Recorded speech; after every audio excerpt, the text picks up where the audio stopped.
Alright, here we are. So, the washing machine just started, so you'll hear noise in the background.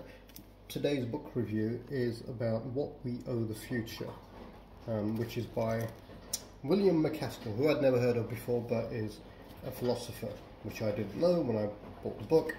And if that's something that makes you think, oh no, philosophy, don't let it, because the book is amazing.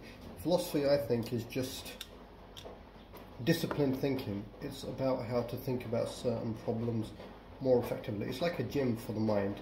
So if you can understand philosophy, take part in philosophy, you'll think better, you'll answer problems better, you'll solve better, which is why they say philosophy is about the big questions. It's like going into the gym and lifting the big weights or something, or running the marathons. It makes you smarter, it makes you better.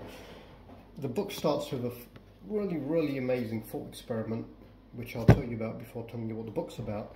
And he just says, imagine you'd lived the life of every single human that has ever lived. So the first human who ever lived, let's call them 0, you live his or her life, then you die, and then you live the life of 1, and then 2, and then 3.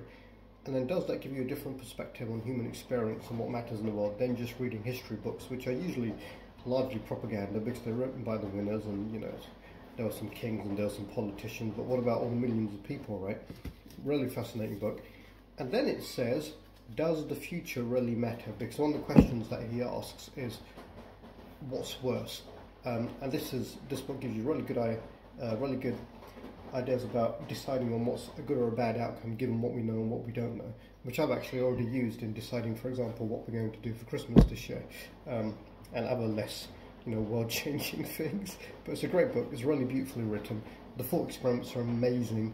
Some of the things this book looks at, for example, are what's worse, extinction, and that seems like of the human race, which seems like a massive question, but then it gives you ways to think about it, which starts making sense.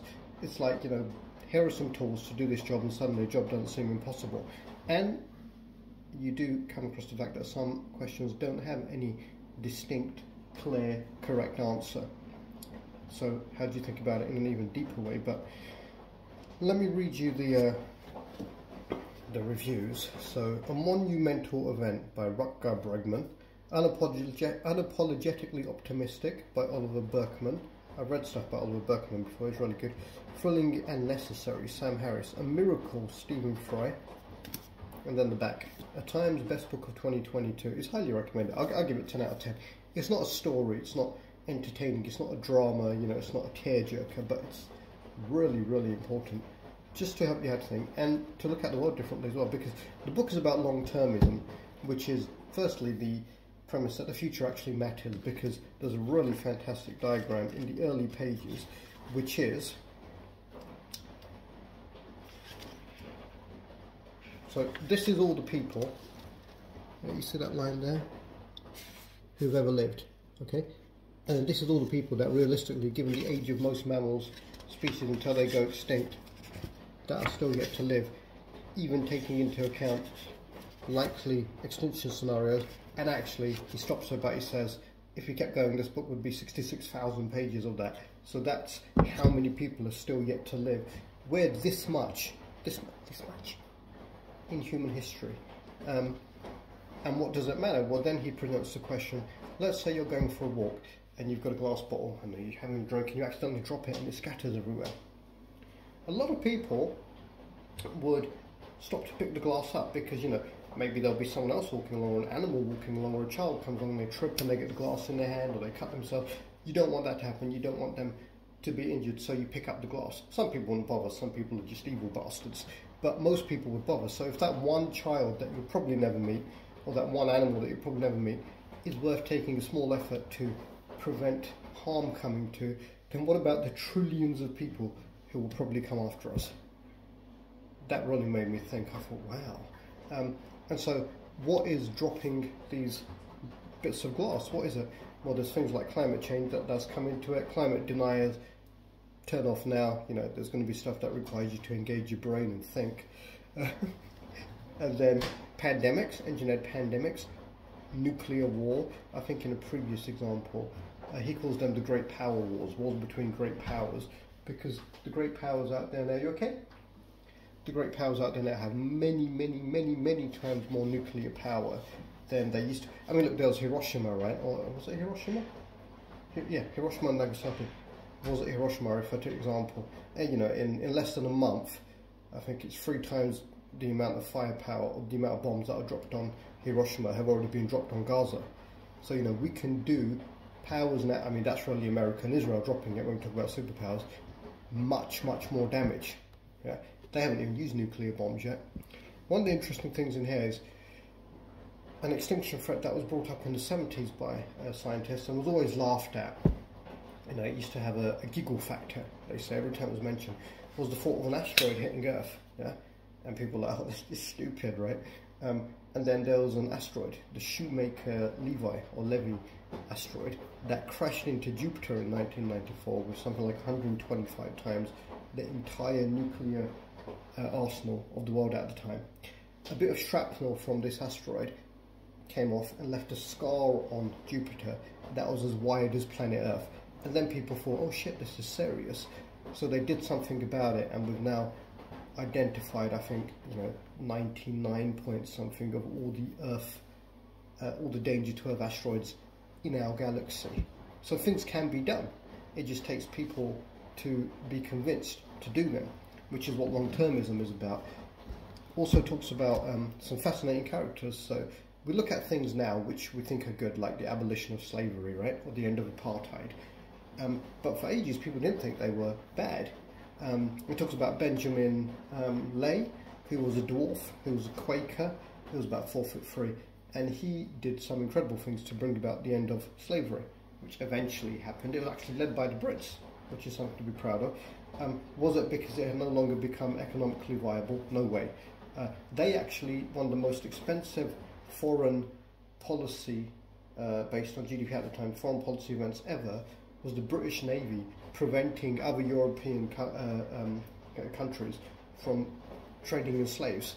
Was it because they thought, shit, we're not going to do it anymore, we better stop these lot from doing it, otherwise they'll be richer than us? That seems like the most, you know, the most probable answer, given the facts. But it was still a good outcome. So Benjamin Lay was this guy who'd stand out, he was a Quaker, he'd stand out in the snow in the winter with no shoes and no jacket. And when people, you know, would come out of church and everything, say, oh, you'll catch your death of cold and you must go inside, you must wear a coat. He goes, well, slaves work like this all winter. And then he'd do things like where people were for slavery, he'd lay outside the building and he'd make them walk over him to leave. And just all this crazy stuff. But look, that was an example of one person affecting, not in his lifetime, but it set in motion something that has definitely changed the world. Also, that brings into conversation this idea of value lock-in. So wherever you are in history, whether it was in the 20s, the 50s, or 1,000 years ago or something, people thought that their values at the time were the best values in the whole world, must follow them forever. This is what the Crusades and conquests and everything else were about, right? This is why so much of America is Christian, because the Europeans who went there and murdered all the natives, they were either Protestants or Catholics. So, you know, are you a Christian? No. Well, you're dead now, so fuck off. Are you a Christian? No. That's how it happens, right? So the point of that is we should never ever think at any point that the values we have now are the best values. Yeah, the values now are probably better than they were 50 years ago and everything, or 200 years ago. And then why is that dangerous? Because of the possibility of AGI, artificial general intelligence, where machines could think for themselves, reproduce, and they'll have certain values, right? The people who buy the sword or buy commerce, have spread their values, their religions and everything. Eventually they'll change because they get killed off, right? Machines, you can't kill them off. It's a software, and if it learns to replicate itself, it lives forever. So that's really interesting. And then it talks about people who are now working on trying to understand black box machine learning so that we can still have control over these machines. Now I like to keep these book reviews to under 10 minutes. Now I'm on 9:24, and there's so much more to speak about because it really is a fascinating book. How do our decisions, human beings, change the landscape of Earth? So if you think about things like elephants, megafauna, large beasts and everything, yeah, mammoths and all of that, you think, well, where do they exist now? They basically exist in Africa. Oh, that's because that's just where they're from. No, they used to be all over the world, especially in South America, but their extinctions are always occurring, or have always occurred at the same time of great human expansion. So those human actions led to the extinction of all these amazing species. We could have lived side by side with them. Is having children good? Some people, especially now, and you know, with climate change and everything, seem to think less and less that having children is good. But on balance, and he tells you how to do it on balance, explains how to do it on balance, it's probably a good thing. Sure, you probably know some children who you think, what a waste of space.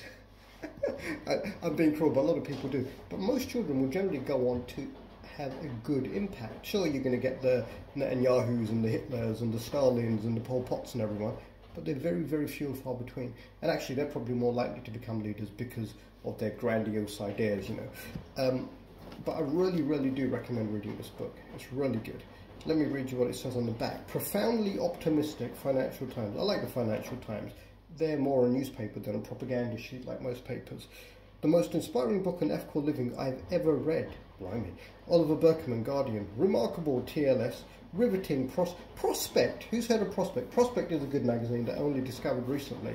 That reviews a lot of books. I quite like Prospect. Should our priorities change when we consider all lives yet to come? That's a hell of a question. In What We Owe the Future, philosopher William Macaskill persuasively argues for long-termism, the idea that positively influencing the distant future is a moral priority of our time. The challenges we now face are enormous, but so is the influence we have. I've gone way over 10 minutes. Really like this book.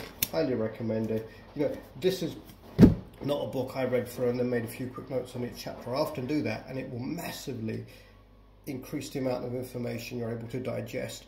Once you've digested it, you kind of regurgitate in conversation, which means you think about the ideas more, you spread the ideas. If you've got good ideas and you speak to people, then you can influence them. You can influence maybe the future. Here's a really interesting idea. When you think about the future, most people point forward, right? Where's the future forward? There are cultures which point backwards, and why is that? Because, and this is an interesting way to think, the present and the past, we can see it's all in front of us, but when we're thinking about the future, it's an unknown, so it's like walking backwards into the future. I really like that idea. And there's lots of other good ideas in this. If you want to do something to affect the world, you can volunteer, you can go vegetarian, but actually probably makes a lot more sense and you have a lot more impact to give to charities that work in those areas. Yeah, I say charities here, not think tanks. Think tanks are generally funded by very rich people to influence, you know, what the media tell us and what politicians want. There's a lot of examples of that, which I won't get into now, so I'm getting quite frustrated here because the washing machine is making a lot of noise. I hope it's not spoiling this for you. But yeah, definitely read the book. There's a lot more I want to say on it, but if I get started I could ramble for 30-40 minutes, which I don't think would make a good review. The whole idea of this is really to tell you a bit about the books I think are good, what they're about, and help you make a decision as to whether or not it's worth reading. It's worth reading, read it. Alright, so hope you enjoyed that.